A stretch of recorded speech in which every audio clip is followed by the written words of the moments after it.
uno de los hombres más poderosos del mundo, ocupa un cargo que existe desde hace casi 2000 años.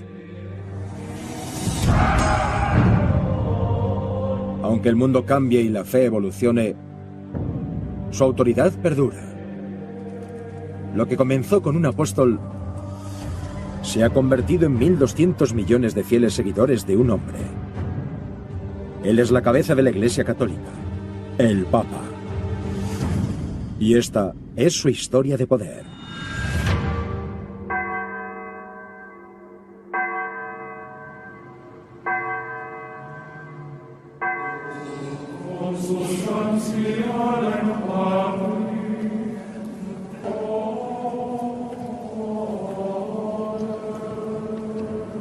Esto es algo que nunca antes se ha hecho.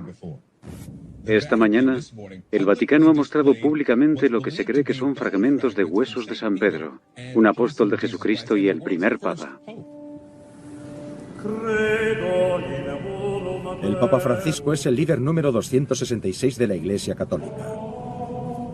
Durante los últimos 2000 años, a pesar de que el mundo no pare de cambiar, los católicos han recurrido al Papa como modelo de fe, moralidad y orientación divina.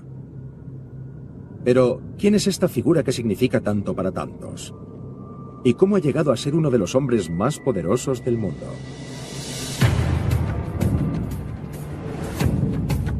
Era un filósofo, el líder de un movimiento clandestino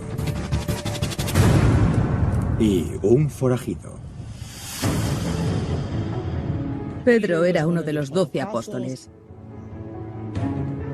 Básicamente solía ir con Jesús. Es una figura importante solo por eso. En los evangelios, cuando los apóstoles van a pescar en Galilea, Jesús le dijo: tú eres Pedro, que significa roca.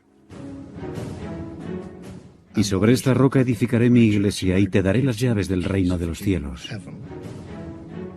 Y Jesucristo le dijo a Pedro: ¿quién dices que soy yo? Y Pedro contestó: tú eres el Mesías, el Hijo del Dios vivo. Se convirtió en la voz que le dio autenticidad.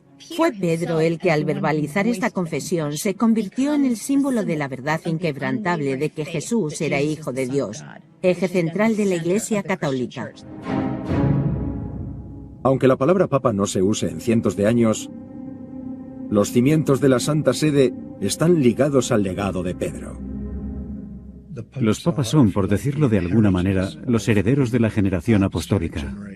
El concepto del papado como una roca, como algo estable, en una época de preocupación, la gente sabe que es inalterable.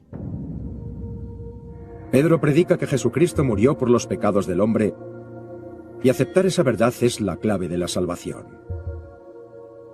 Otros enseñaron distintas variaciones del mensaje, pero en cualquier caso, en el siglo I, todo seguidor de Cristo era considerado una amenaza para el Imperio Romano y era perseguido por sus creencias. Si piensas en los inicios del movimiento cristiano, es increíble que haya llegado a ser algo. Los detenían, los torturaban, los mataban en público. Había rivalidad entre los discípulos. Había diferentes versiones del mensaje de Jesús. Todos los seguidores de Cristo se dispersaron por el Mediterráneo, predicando su mensaje. Pero los apóstoles fueron los únicos que de verdad caminaron junto a Jesús. Había muchas ciudades con florecientes iglesias cristianas, pero la única ciudad con un apóstol como cabeza de la iglesia era Roma, donde Pedro se había instalado. Roma era un imperio enorme. Si eres cristiano, estás diciendo que crees en un hombre, Jesús, que es rey de reyes, y no en el rey de Roma. Te pones en contra del imperio romano. Y eso se convirtió en algo muy peligroso para los primeros cristianos. Pese a los peligros a los que se enfrentan los cristianos en Roma, Pedro predica en secreto la palabra de Cristo. Entre el 75 u 80% de los romanos son esclavos. No son humanos. No pueden casarse, pueden comprarse y venderse, ser azotados y violados. Y de repente este movimiento dice, eres una persona con dignidad, que ha sido creada a imagen y semejanza de Dios, y eso hace que merezcas la pena. Eso es una pieza clave del cristianismo. El mensaje de Cristo cala hondo entre los miembros más oprimidos de la sociedad romana. Y las reuniones de Pedro se hacen cada vez más populares. Inevitablemente, capta la atención de uno de los más crueles y sádicos gobernantes de la historia romana: el emperador Nerón. En el verano del año 64 después de Cristo, un fuego embravecido arrasa Roma durante 6 días, destruyendo 2/3 de la ciudad. La gente dice que el emperador Nerón inició el fuego para que sus proyectos de construcción prosperasen. Algunas partes de Roma tenían que incendiarse para que él pudiese construir los templos y lugares de culto que él quería.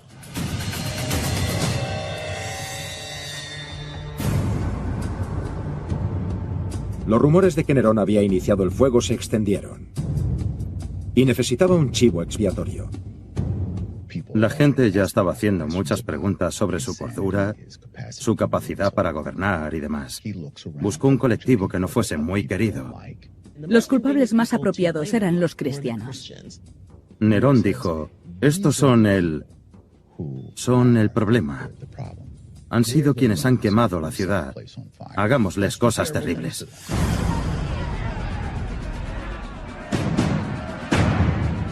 Nerón ordenó a sus soldados que reunieran a todos los cristianos que encontraran.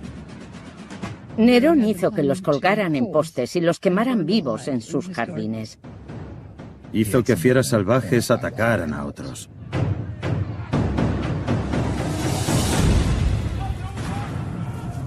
Poco después, Pedro es capturado en una de las redadas. Es declarado culpable por insurrección y es sentenciado a morir en la cruz. Se le crucifica boca abajo. Es una forma horrible de morir. Dice que no quiere morir de la misma forma en la que murió su Señor y Salvador. Quiere morir boca abajo porque él no merece morir de la misma forma en la que murió Jesús. La muerte de Pedro fue una gran pérdida para la primitiva comunidad cristiana. Pero morir en nombre de Dios lo convirtió en un mártir y aseguró su legado como el primer líder de la Iglesia, y algún día llegaría a ser el hombre más poderoso del mundo. La historia nombró a Pedro el primer papa.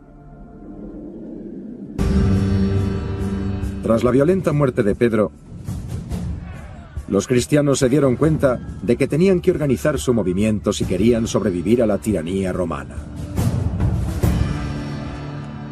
Pensaron como los revolucionarios norteamericanos, ya que uno dijo, debemos apoyarnos mutuamente o acabaremos colgados por separado. Tomaron un acuerdo con una serie de normas. En las profundidades de la biblioteca privada del Patriarcado Ortodoxo Griego en Jerusalén, se encuentra un documento de 2000 años de antigüedad que esboza las primeras directrices conjuntas del cristianismo. Se llama Didache. Estos archivos recogen cómo fueron los inicios de la Iglesia. Este documento estuvo perdido hasta que en 1883 se encontró una traducción griega del siglo XI. Nunca antes ha sido grabado, por miedo a que lo robasen o lo profanasen. Entonces no existía la Biblia. ¿Cómo transmites la fe? Y las normas de comportamiento y un servicio religioso. El Didache enseñaba todo eso. Pero resumir las reglas es solo el primer paso. Los cristianos también necesitaban infraestructuras para llevar a cabo esos hábitos. Pensamos que el cristianismo son todas esas basílicas que hay por todo el mundo. Pero antes de eso, lo que había eran iglesias en las casas. Y si había una serie de casas con iglesias, necesitabas a un encargado. Los cristianos intentaban organizar su comunidad para que la gente reconociese quiénes eran los miembros de esa iglesia. Querían una jerarquía siguiendo el modelo del ejército romano. El obispo era el hombre con más poder eclesiástico en la ciudad. como Roma es la capital y el centro del imperio, el obispo de Roma se convierte en el líder de los otros obispos, un puesto que al final se conocerá como papa. Durante 200 años tras la crucifixión de Pedro, los obispos y sus seguidores siguieron siendo perseguidos y ejecutados por los emperadores romanos. Hasta que aparece un héroe inesperado.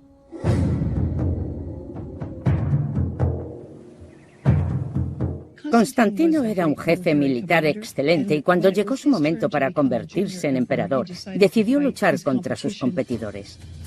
Constantino, el comandante pagano de los territorios occidentales, declara la guerra al comandante oriental para decidir quién sería el emperador de Roma. El día antes de la batalla, tiene una sorprendente visión. Mira hacia arriba y ve la imagen de una cruz. Y creyó que era una promesa de Jesús de que ganaría la batalla.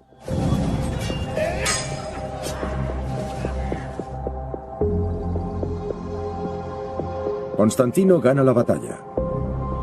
Y el nuevo emperador cambia para siempre debido a esta visión. Y decide hacerse cristiano. Uno de sus primeros actos oficiales como primer emperador romano cristiano fue promulgar el Edicto de Milán. Esto no solo convirtió al cristianismo en legal, sino que lo favoreció. Esto fue algo grande. Por primera vez un emperador romano decidió aliarse con la Iglesia. Eso significó que todo el mundo conocido estaba a disposición de la Iglesia. Cuando Constantino hizo que el cristianismo pasase de estar prohibido a favorecido, la Iglesia y el Estado se entrelazaron. Constantino vio el cristianismo como la herramienta para unificar el imperio. Una ideología que le daría a todo el mundo el mismo Dios y los mismos valores morales. Al legalizar el cristianismo, Constantino creó un espacio en el que el obispo de Roma era una figura fija en el plano espiritual y político. Lo que hizo Constantino fue convertir a los obispos a los que antes se perseguía en sus representantes. Los trató como a miembros de su administración. Así, el obispo de Egipto, el de Jerusalén o el de Atenas canalizaban el poder del Estado. Los obispos se convirtieron en gente importante en la comunidad. Si había conflictos entre la gente, era algo normal que fuesen al obispo para solucionarlo. Había que ir a él para conseguir comida. Eso los convirtió en gente poderosa y con una tremenda influencia. Constantino les dio a los romanos un incentivo político y financiero para convertirse al cristianismo. Concedió a los cristianos exenciones tributarias y a las iglesias exención fiscal. Constantino es la razón por la que las iglesias no pagan impuestos en Estados Unidos y es la razón por la que las iglesias tienen un estatus especial. En los tiempos de Constantino, la Iglesia se convierte en aliada del emperador y en aliada de los gobernantes que se convirtieran al cristianismo. No había ese pensamiento de que el Estado y la Iglesia debían estar separados. Iglesia y Estado trabajaban juntos. Para honrar a su nueva fe, Constantino encarga espectaculares proyectos de construcción en nombre de Cristo por todo el imperio. Uno de los más conocidos es la Iglesia del Santo Sepulcro en Jerusalén. La Iglesia del Santo Sepulcro es uno de los lugares más sagrados de la cristiandad. La losa del suelo es el lugar en el que se dice que Jesús fue enterrado. En cuanto los cristianos dejaron de ser perseguidos por los romanos, empezaron a enfrentarse entre ellos. El mayor problema en esta época fue la doctrina. Algunos pensaban que si Jesús nació de una mujer no podía ser divino y había muchas dudas sobre si Jesús era humano, divino o ambas cosas. Se podría pensar, vaya, es algo casi insignificante, ¿no? Pero hay gente que estaría dispuesta a matar por eso, sí. Había cristianos dispuestos a matar a otros cristianos por esas diferencias. Para unificar el imperio, Constantino debe reunir a todos los obispos bajo una sola iglesia. O se arriesga que el imperio cristiano que ha construido se haga añicos.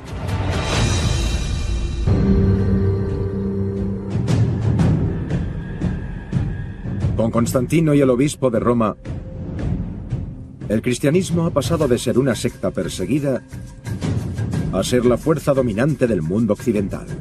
Constantino era la cabeza del Estado y la cabeza de la Iglesia. Seguía siendo romano y, según la religión romana, el emperador también era el sumo sacerdote.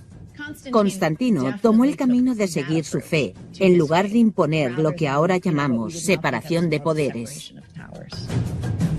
Pero, a pesar de la ventaja política de la que goza el cristianismo tras siglos de persecución por no creer en los dioses romanos, los cristianos se matan entre ellos por disputas y cuestiones de doctrina. Constantino necesitaba unir su imperio de alguna manera. Lo había conquistado, pero estaba desmoronándose. Estaba enfadado y dijo, mirad, estáis discutiendo por cosas triviales. Yo detuve las persecuciones, deberíais estar agradecidos. Así que organizó un concilio para unificar la Iglesia.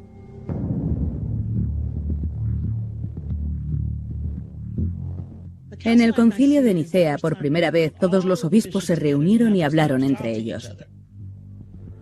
El concilio fue la primera reunión de los grandes líderes de la Iglesia. En él se fundó el colegio cardenalicio de hoy día.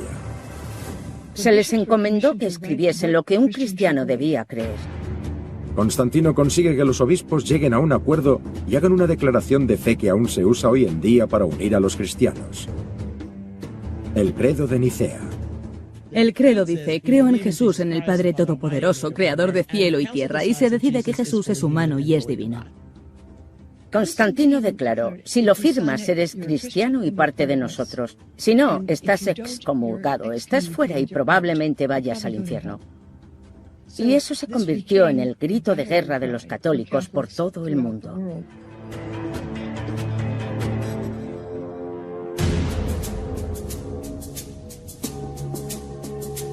Con la Iglesia unificada tras el concilio de Nicea, Constantino busca estabilizar los cimientos religiosos de su imperio. Creó un segundo centro de poder eclesiástico en el este. Le dio su nombre a la nueva capital. La llamó Constantinopla. Hubo diferencias entre Roma y Constantinopla. Los cristianos del este ven a los del oeste como simples bárbaros. Decían que los católicos del oeste bautizaban a sus niños en saliva de lobo. Los del oeste ven a los del este como débiles, como a unos derrotados. La jerarquía del clero bajo los obispos que responden ante el obispo de Roma ha estado funcionando bien. Pero ahora que Constantinopla es una segunda capital, hay un segundo obispo que cree que él debería estar al mando. Hubo disputas entre el obispo de Roma y el de Constantinopla. Cada uno se veía como un líder con mucho poder y ambos competían con el otro por autoridad. A pesar de los esfuerzos de Constantino por unificar su imperio bajo una sola iglesia, el este y el oeste siguen en desacuerdo. 7 años después del concilio de Nicea, Constantino muere y deja una iglesia aún dividida y a Roma sin un líder militar fuerte.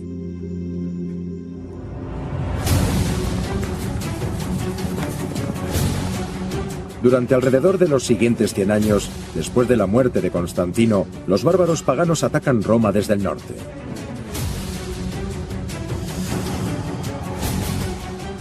Tras una serie de invasiones y sangrientos enfrentamientos, los bárbaros derrocan al último emperador romano.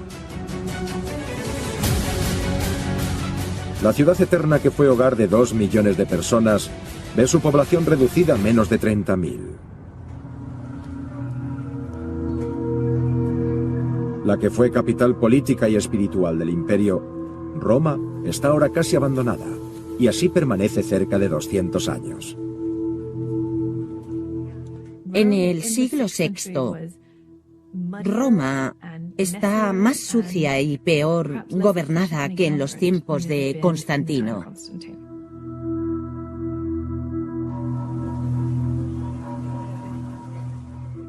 Roma no es un buen sitio para vivir. Es un lugar muy peligroso. El nivel de vida es muy bajo. Roma prácticamente había desaparecido. Las iglesias seguían a Constantinopla. Mientras Roma decae, Constantinopla florece. Y muchas de las iglesias cambian su terminología del latín al griego. Se empieza a llamar al obispo de Roma por la palabra griega que designa a padre, papas o papa. Durante este periodo de invasiones bárbaras, no hay un gobierno con sede en Roma. La Iglesia es la única institución capaz de asistir a las necesidades de su maltrecha comunidad. En este periodo, el Papa es la cabeza de la Iglesia y quien gobierna Roma. La población de Roma dependía de la Iglesia como Estado. No solo como iglesia que supervisa la relación entre Dios y los hombres, sino como una iglesia que supervisa la comida, el agua y la seguridad. Pero las familias paganas con poder quieren controlar la ciudad y ven la oportunidad. Sin una protección oficial, el papado está a punto de verse directamente atacado. En el año 795, las familias bárbaras paganas llevan luchando por el poder de la ciudad desde hace 2 siglos. Y el papado es el único obstáculo en su camino.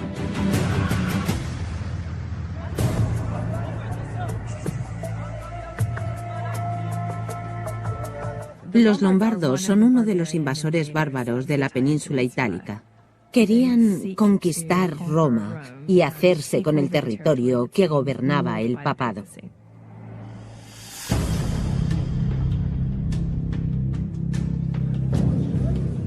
Durante una procesión, los lombardos atacan con agresividad al Papa León III. Le obligan a tirarse al suelo y le cortan la lengua, pero sobrevive.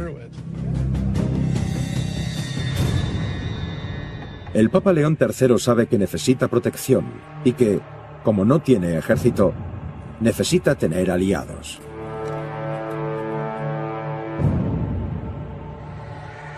Escoge al rey más poderoso de Occidente, Carolus Magnus, rey de los francos, más conocido como Carlomagno. El día de Navidad del año 800, el Papa León III pide a Carlomagno que vaya a Roma, donde lo corona emperador Augusto.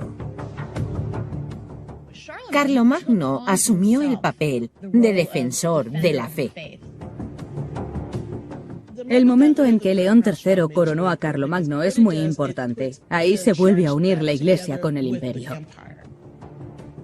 Cuando un papa corona a un rey, el papa le da al rey terrenal un poder temporal y divino. La decisión del Papa León III de coronar a Carlomagno emperador Augusto hace que el papado se distancie de la Iglesia del Este. La relación entre Roma y los cristianos del Este hace tiempo que no es buena. Según él lo ve, Carlomagno es ahora el único emperador cristiano legítimo. Cuanto más poder consigue, más crece su animadversión hacia el líder de Constantinopla. Ese es el verdadero inicio del cisma entre la Iglesia ortodoxa y la Iglesia católica. 2 siglos después de que Carlomagno y el Papa León III unieran el occidente de Europa bajo el papado de Roma, el este del imperio se separa y empieza a llamarse a sí mismo la Iglesia ortodoxa griega, bajo el patriarcado de Constantinopla. La palabra católica fue universal hasta el siglo XI, puesto que había una sola iglesia. Una vez que Constantinopla rompió su lealtad con el Papa, podemos encontrar referencias a la Iglesia Católica de Roma, que ya no es universal, sino que es la Iglesia con base en Roma.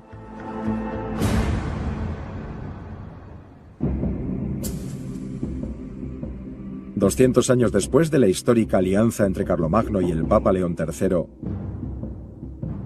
el Papa Urbano II gobierna el oeste del imperio desde Roma, y el patriarca reina en el este desde Constantinopla, hasta que Constantinopla ve que se enfrenta a una amenaza inminente.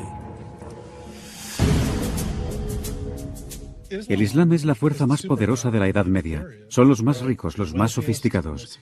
Si hubiese tenido que apostar por algo entonces, habría apostado a que el Islam y los imperios islámicos serían el futuro. Los ejércitos musulmanes han ido abriéndose camino a través de la península arábiga, conquistando nuevas tierras y uniéndolas bajo el Islam. Hace ya un tiempo que conquistaron Jerusalén y ahora se dirigen hacia el siguiente bastión cristiano. Los musulmanes barrieron lo que hoy conocemos como Turquía y llegaron bastante cerca de Constantinopla.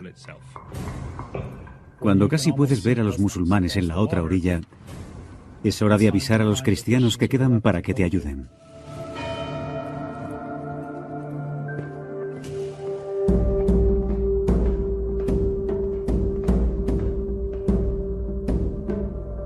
El emperador bizantino Alejo I escribe al Papa Urbano II en Roma para pedirle ayuda contra los musulmanes. Alejo pide unos cuantos cientos de caballeros para ayudarle a defender su ciudad. Lo que consigue es algo totalmente distinto. Urbano II responde en parte a lo que quiere el emperador Alejo.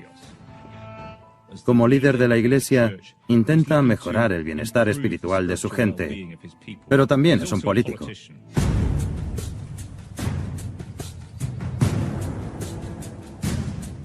Viendo una oportunidad de unir a los cristianos del este y a los del oeste y de afirmarse como líder, el Papa Urbano II convoca una reunión de emergencia con clérigos, caballeros y ciudadanos. Probablemente fue el discurso más famoso de la Edad Media.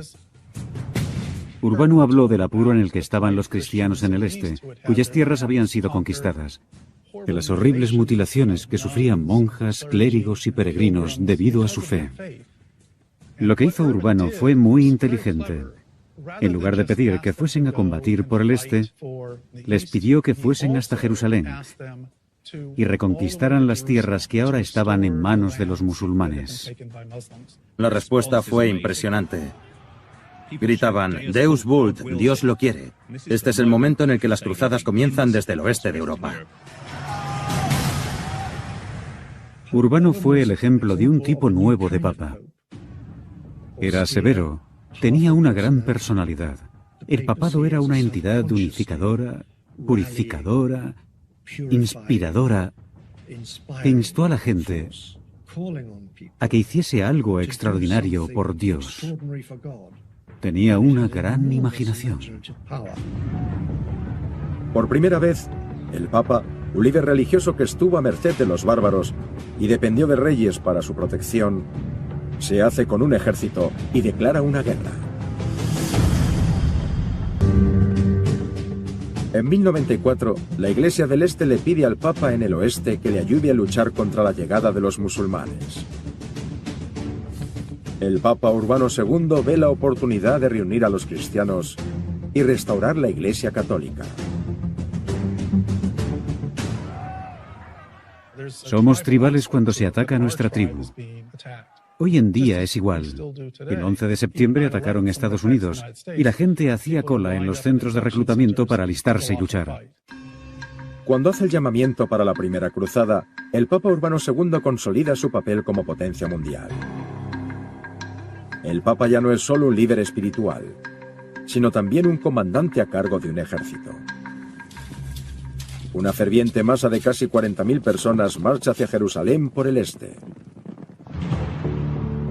Las cruzadas fueron fundamentalmente un acto de devoción. Las cruzadas son el único caso en la historia de la humanidad en el que hay miles de guerreros recorriendo miles de kilómetros, adentrándose en territorio enemigo, sin una buena razón estratégica. Los guerreros comenzaron su cruzada en Renania, lo que se convertiría en Alemania.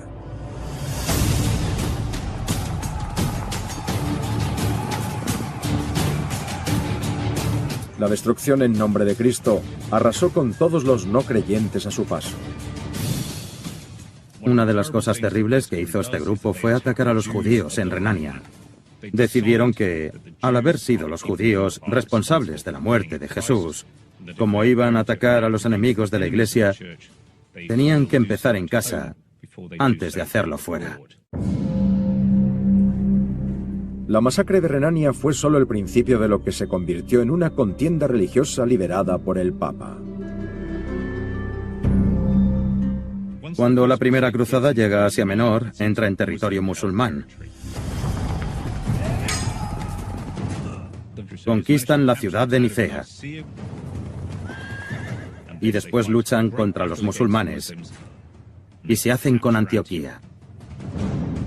Animados por sus grandes e inesperadas victorias, los cruzados están convencidos, sin lugar a dudas, de que Dios está de su lado, y se preparan para devolverle al Papa la joya de la corona del cristianismo: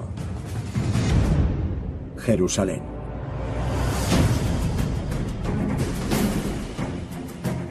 A su Señor Jesucristo le habían arrebatado sus tierras, y los cruzados, como sus sirvientes, tenían la responsabilidad de ayudar a reconquistar esas tierras. Los cruzados eran extremadamente violentos. Atacaban a la gente en sus casas, violaban en masa, mataban a los niños, quemaban barrios enteros. Era algo horrible. Lograron liberar la ciudad de Jerusalén de manos musulmanas. Y esto fue durante generaciones aclamado y reconocido. Tras haber sido un templo musulmán durante 400 años, los cruzados reemplazaron la media luna de lo alto del Domo de la Roca por una cruz y lo convirtieron en una iglesia. Los cruzados eran excluyentes debido, por un lado, al fervor religioso y, por otro, al simple deseo de conquista. Los musulmanes no podían vivir en zonas cristianas. Jerusalén permanece en manos cristianas hasta 1187, cuando el sultán Saladino agrupa a los musulmanes del este para recuperar Tierra Santa.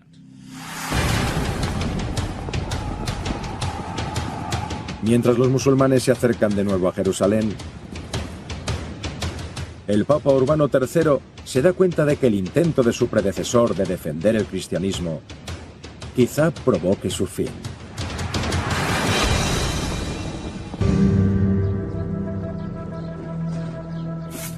El Papa tiene que andar con pies de plomo en lo relativo a Tierra Santa. Judíos, cristianos y musulmanes. Tres grandes religiones que viven codo con codo aquí. En 2014, el Papa Francisco intenta acercar tres grandes religiones que llevan siglos separadas por la Guerra Santa.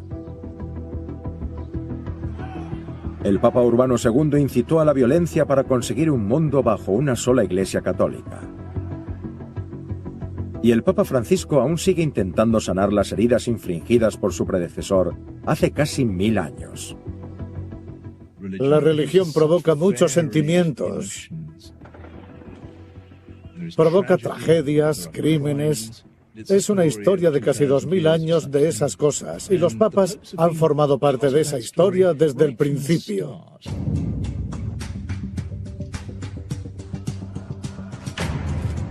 En 1187, tras solo 88 años bajo mandato cristiano, el ejército musulmán de Saladino vence a los cruzados y recupera Tierra Santa para el Islam. Cuando Saladino recupera Jerusalén en 1187, los suyos sugieren destruir el Santo Sepulcro. Es la tumba de Cristo. Él dice, no, dejemos que así siga. Saladino conoce el poder de la misericordia. Gobierna de forma muy diferente a como lo hicieron los cruzados. Saladino creía que cristianos, judíos y musulmanes podían y debían vivir en paz. Como símbolo de la nueva hermandad entre cristianos y musulmanes, Saladino confía la llave de la iglesia del Santo Sepulcro a una familia musulmana. Hoy en día sigue siendo responsabilidad de los musulmanes que los peregrinos cristianos entren y salgan del templo más sagrado de la cristiandad. El Papa Urbano III abandona la idea de que el cristianismo debe gobernar el mundo y entabla relaciones con otras fes. Se acepta que es un espacio cristiano que deben proteger los gobernantes musulmanes. no para evitar que la gente vaya, sino para proteger el derecho al culto de los cristianos.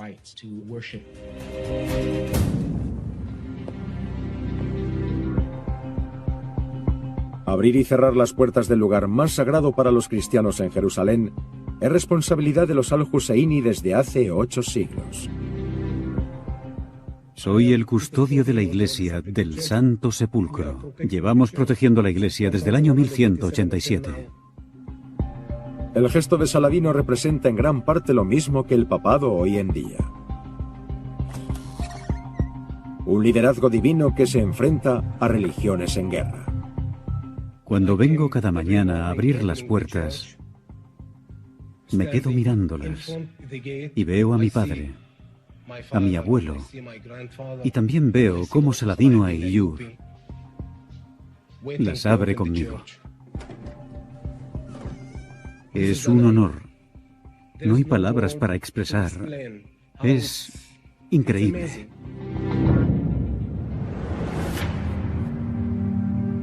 Hoy, casi 1000 años después de la primera cruzada, las zonas del monte del templo de la ciudad vieja de Jerusalén siguen siendo uno de los lugares más disputados de la tierra. Existe una frágil paz, y el lugar busca convertirse en el brillante ejemplo de que 3 creencias distintas pueden coexistir.